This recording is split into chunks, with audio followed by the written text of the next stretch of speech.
Buenas.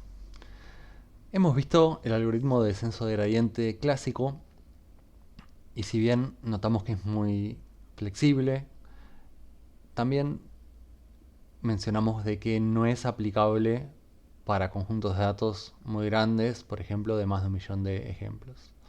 Vamos a ver una modificación del descenso de gradiente muy simple, pero muy potente, que nos permite aprovechar una infinidad de datos de entrenamiento para generar nuestros modelos. Entonces, empecemos pensando cuál es el coste computacional del descenso de gradiente tradicional. Para eso consideremos tres elementos. Tengo n ejemplos, p parámetros e i iteraciones. En cada una de las iteraciones se realizan básicamente dos pasos. Primero, el cálculo de la derivada del error respecto de cada uno de los p parámetros. Si asumimos el mejor caso, como para tener una línea de base, esto sería lineal en n en p, o sea, sería lineal en la cantidad de ejemplos y en la cantidad de parámetros. Por ende, esto nos llevaría del orden de n por p. Esta notación es la notación Vigo, que quiere decir que el tiempo que tarda este algoritmo va a ser del orden de, o esta parte del algoritmo va a ser del orden de n por p. O sea, si tengo 10 ejemplos y 5 parámetros, va a ser proporcional a 50 con alguna constante que yo no sé, por ahí es, en términos de tiempo, son 10 segundos por 50 o 100 segundos por 50, pero bueno, es proporcional a n por p. Bien, esto lo podemos ver acá bien ejemplificado, en donde en la primera iteración, yo para calcular cada una de estas, los cambios de los w, tengo que calcular las derivadas. Entonces, en la primera iteración calculo todas las derivadas, pero utilizando todos los ejemplos, y en la segunda iteración calculo la derivada utilizando también todos los ejemplos. Y para la actualización de los WI, una vez que ya tengo calculado esto, solamente necesito un tiempo proporcional a P, porque tengo P parámetros. Bien, aquí ya no cuentan los n ejemplos porque ya tengo calculado este valor y es 1 por parámetro. Entonces el coste total de la ejecución sería I por n por P para la parte del cálculo de los gradientes y más I por P para la parte de la actualización, o sea que esto me da un orden total de I por n por P. Es decir, sería lineal en los tres parámetros, en los tres elementos que indicamos. Entonces, esto lo podemos ver bien en el código acá, en donde nosotros tenemos un while mientras no converge, que esto me da una cantidad de iteraciones, y dentro de este while hago un for para la cantidad de parámetros que yo tengo, y para cada uno de ellos calculo su derivada, ¿sí?, en base a todo el conjunto de datos X y todo el conjunto de datos Y. Y lo mismo hago para después actualizar, el mismo for parecido hago para actualizar después los parámetros del modelo. Y la convergencia depende del criterio que utilicemos, pero podemos pensar que en general esto me va a dar una cantidad de iteraciones y dependiendo del modelo. Entonces, en lugar de eso, ¿qué podemos hacer? Bueno, una idea podría ser dividir los datos en lotes o en subconjuntos, y cada subconjunto puede tener b, que va a ser ahora otro nuevo elemento, que va a ser un valor mucho menor a n la cantidad de ejemplos. Y lo que vamos a hacer es calcular las derivadas por cada lote. Es decir, por cada uno de estos lotes vamos a calcular las derivadas, con lo cual vamos a tener un gradiente que va a ser, o una derivada que va a ser media aproximada, media ruidosa, pero va a funcionar bien. Y esto nos va a permitir hacer el paso de calcular las derivadas, que es el más importante, en un tiempo de b por p. Por ejemplo, si yo tengo b igual a 3, o sea, voy a formar lotes de 3, voy a realizar lo que ahora se llaman épocas. No vamos a llamarlas más iteraciones, sino que cada vez que recorremos todo el conjunto de datos vamos a llamar una época a ese procedimiento. Y en cada una de estas épocas, donde tenemos en este caso 9 datos, como lo estábamos dividiendo en 3, es decir, perdón, en conjuntos de lotes de 3 ejemplos, tengo acá 3 ejemplos para lo que ahora vamos a llamar la iteración 1. ¿Sí? Entonces la iteración 1 usa el lote 1 y calcula las derivadas de todos los parámetros, pero solamente utilizando estos 3 datos. ¿Sí?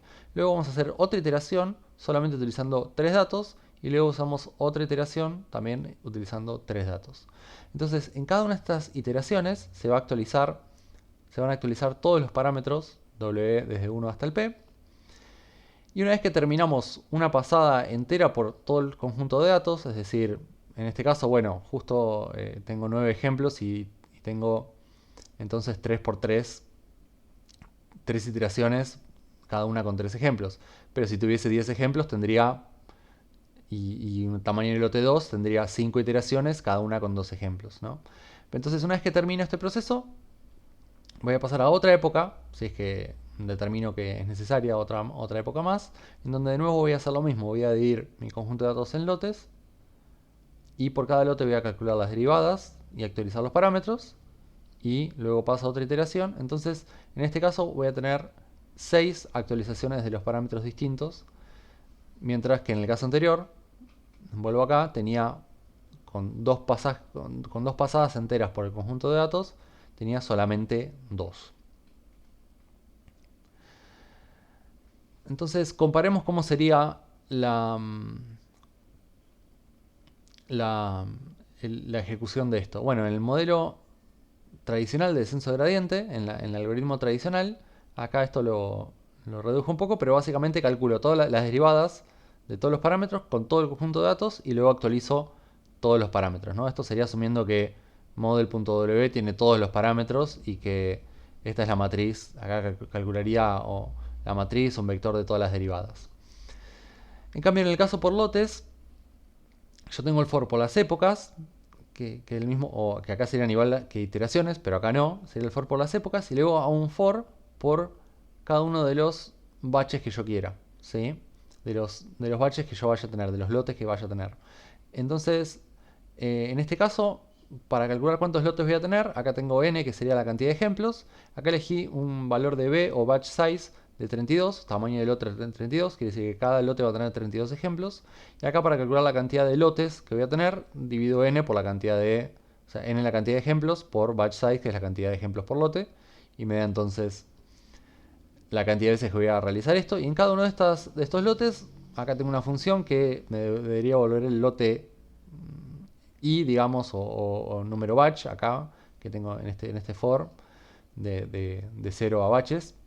Y entonces con este batch voy a calcular las derivadas y actualizo el modelo. Bien. Entonces esta sería, como verán, es una diferencia muy sutil en la cual introducimos este for extra, donde en cada iteración obtenemos un batch distinto de datos, pero en total, al hacer este batch entero, al hacer este for entero, voy a hacer un recorrido del conjunto de datos. Y este for de afuera me dice entonces cuántas recorridas por todo el conjunto de datos realizo.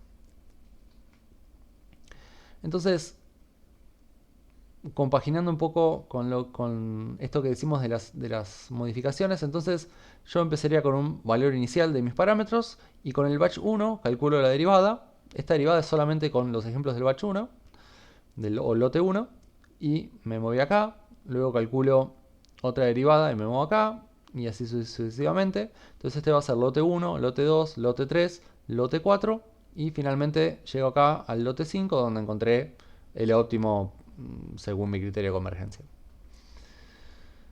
Entonces, lo que va a suceder es que ahora el recorrido, que antes era por ahí del descenso de gradiente tradicional, era más derecho. Ahora en el descenso de gradiente que le decimos por lotes o también ruidoso o por eso estocástico, ¿sí? Porque tiene un criterio de azar en esto.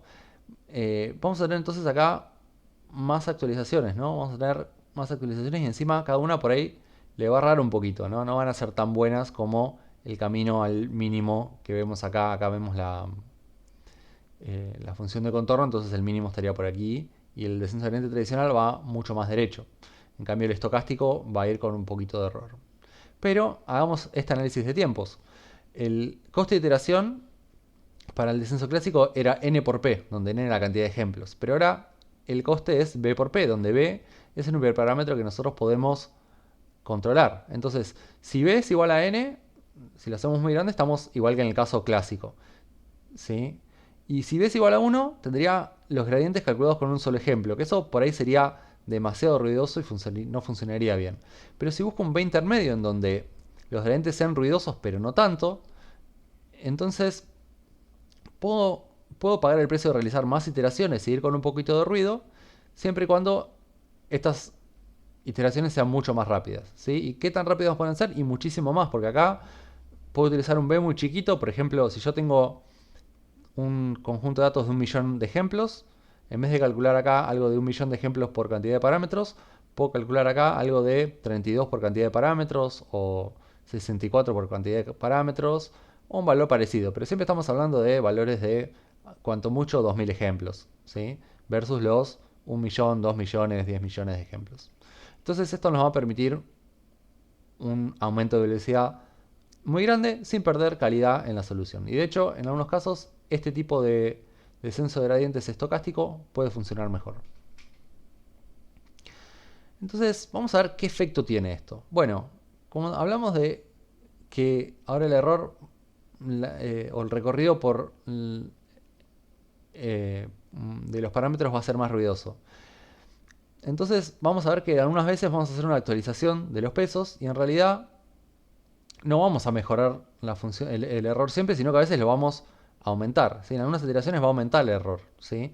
Pero lo importante es que en promedio va a decrecer, y eso como lo vemos acá, lo vemos como que, está bien, a veces hacemos unos pasos que no son los óptimos, no vamos para ahí derecho, ¿sí? Hasta el mínimo, pero no obstante estamos yendo en promedio para allá, ¿sí? Y acá, en este caso, acá hablamos de mini batch gradient descent, que es otra palabra para estocástico, y a veces al descenso de gradiente clásico, que sería este, en donde vamos más con un poquito de ruido, sí tenemos, pero mucho menos.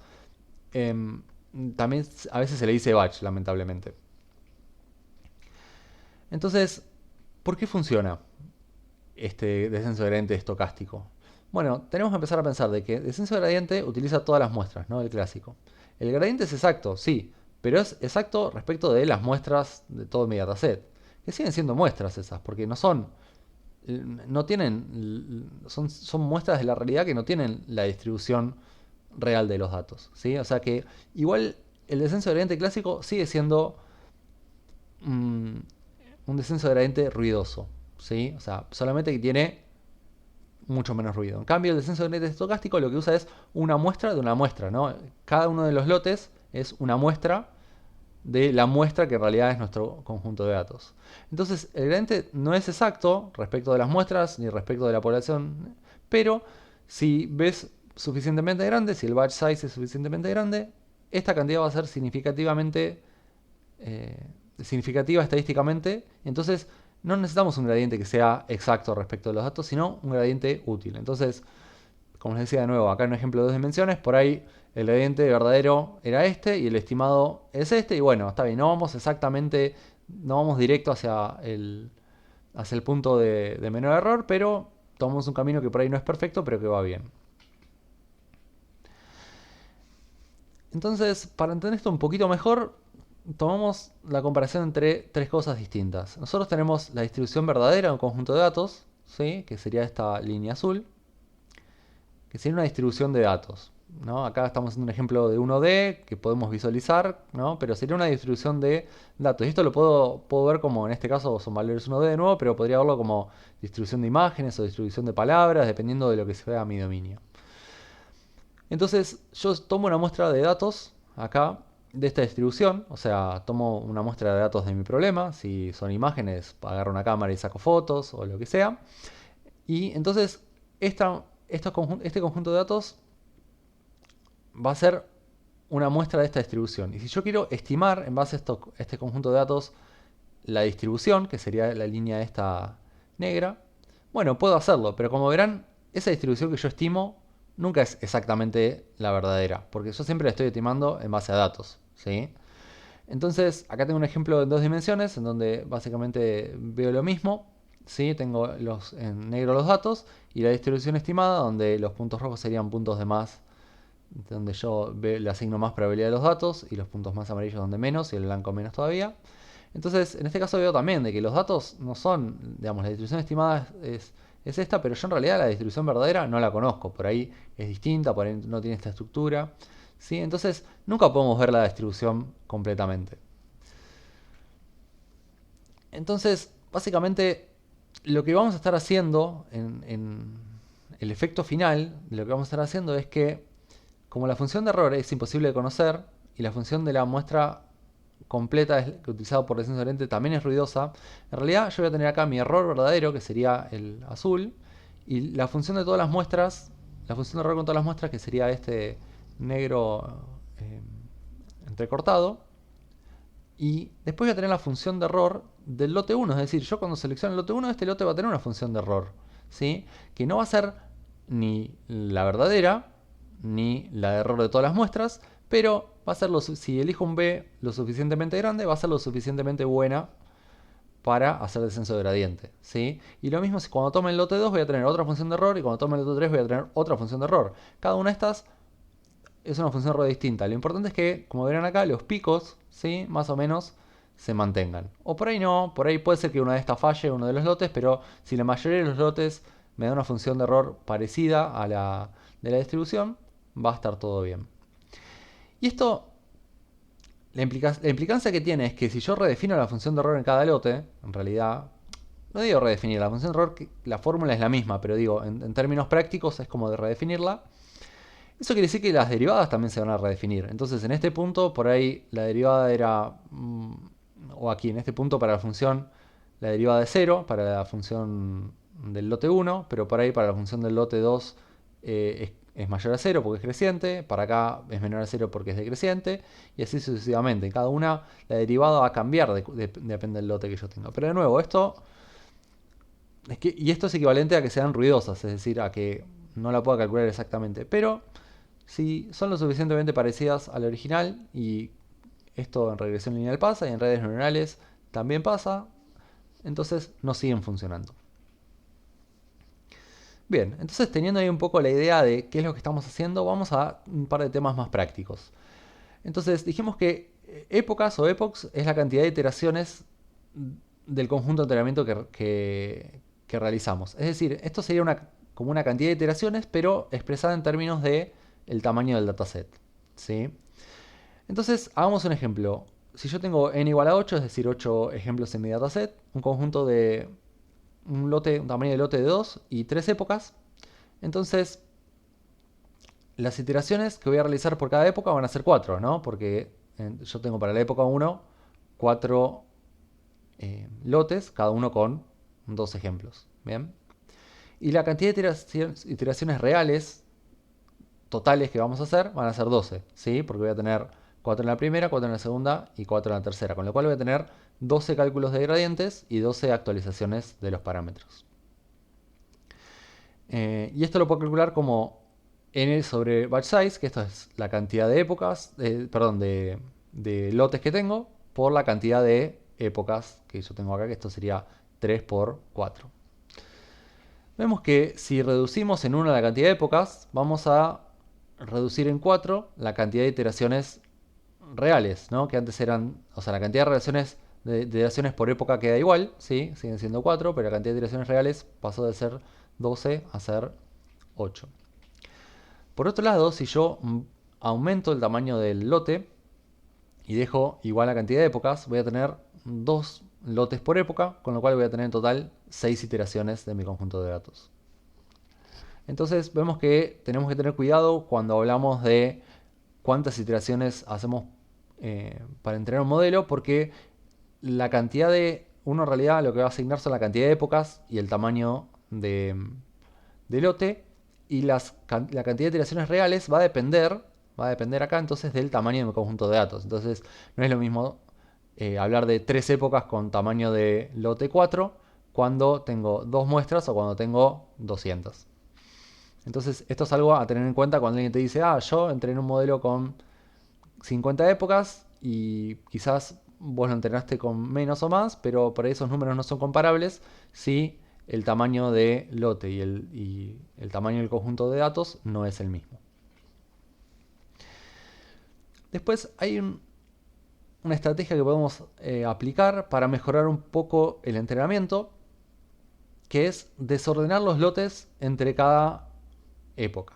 ¿Qué efecto tiene esto? Bueno, que a veces el algoritmo de entrenamiento, como yo le doy primero el 1, el 2, el 3 y el 4, después el 1, el 2, el 3 y el 4, y así sucesivamente unas 50 veces, tiene un efecto de orden al entrenar en el cual lo podemos ver en términos del descenso de gradiente como por ahí que da vueltas el algoritmo, ¿no? Porque para el lote 1 por ahí me conviene ir para la derecha, para el lote 2 me conviene ir para abajo, para el lote 3 me conviene ir para la izquierda y para el lote 4 me conviene ir para arriba. Entonces en total el movimiento que hice entre estos 4 lotes fue nada porque terminé las 4 actualizaciones de los pesos que hice terminaron en el mismo lugar. Entonces para remover a veces esos efectos que pueden ser perniciosos para el entrenamiento, puedo reordenar los lotes, entonces de esta manera no tengo ese efecto cíclico a veces que tenemos en la actualización de los pesos.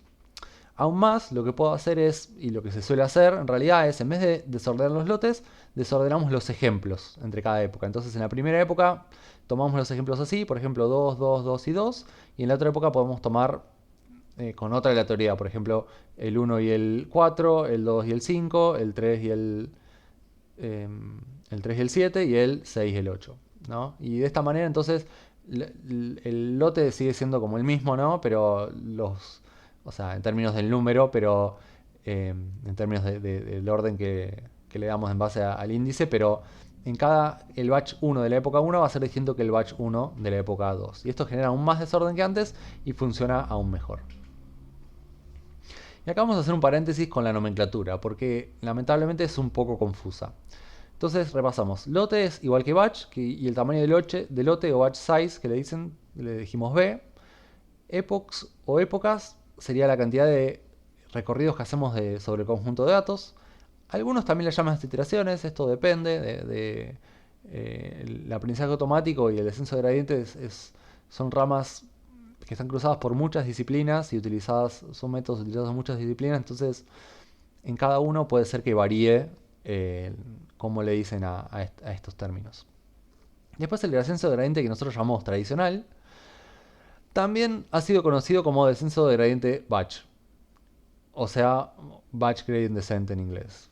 Pero este no utiliza lotes, y uno diría, bueno, pero me estoy mareando porque me dijiste que batch era lote y este no utiliza lotes, pero se llama descenso de gradiente batch.